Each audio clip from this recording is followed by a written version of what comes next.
J'ai dû le laisser à la rue comme ça, alors que le mec, il était trop bien et tout. Et moi, je peux rien faire, en fait. Genre, je ne peux rien faire.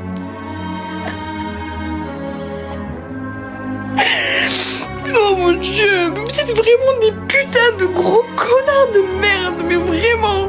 En gros, j'étais en train de rentrer chez moi, donc je prends les transports, etc. Je sors du métro et là je croise un SDF. Et en mode, il avait le visage, mais quand je vous dis il avait le visage en sang, il avait des bleus partout et tout, il se tenait les côtes et tout, ça se voyait que le mec il avait vraiment mal. Et en fait, je le voyais, il essayait d'aller vers tout le monde.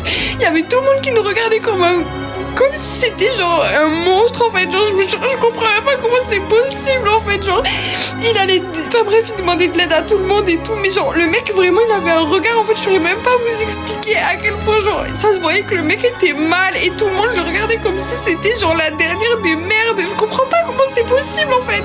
Donc mais moi je suis allée le voir, moi je peux pas en fait, pardon. Et moi, c'est le genre de truc, en fait, je comprends pas comment l'humain peut être aussi mauvais. Donc moi, je vais le voir, je lui demande s'il a besoin de quelque chose et tout. J'ai pas de pièces sur moi, mais je lui demande s'il a besoin d'eau, de manger, il y avait une pharmacie à côté, je lui demande s'il a besoin de quelque chose et tout.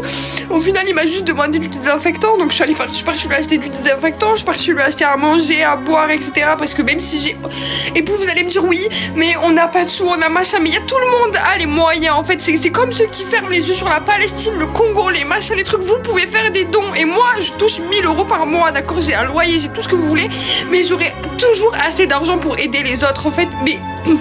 Pardon. Donc bref, je m'éparpille un peu en fait, je suis tellement sous le choc en fait que bref. Donc je m'assois un petit peu avec lui, je lui demande qu'est-ce qui lui est arrivé et genre il m'explique qu'en fait ce mec, en fait comme 80% des SDF partout dans le monde en fait, c'est des gens quand ils sortent de soirée qui sont totalement bourrés et qui s'amusent en fait à frapper les premiers SDF qu'ils voient. Mais à quel point dans votre tête ça peut, mais à quel point dans votre cerveau ça peut aller. Pour vous dire, mais je vais aller frapper un SDF, en fait c'est des personnes, elles ont tout perdu, elles ont plus de sous, elles ont plus de famille, elles ont plus rien, c'est des personnes, tout le monde les a abandonnés, ils sont là, ils essayent quand même de survivre, ils sont à la rue tous les jours, vous savez même pas à quel point c'est difficile en fait, et vous êtes là, la première chose que vous allez faire, c'est d'aller frapper des gens qui vivent à la rue, mais vous êtes des grands malades. Il me dit quoi? Il me dit mais c'est au moins la 50e fois que ça m'arrive, mais vous êtes des sombres merdes,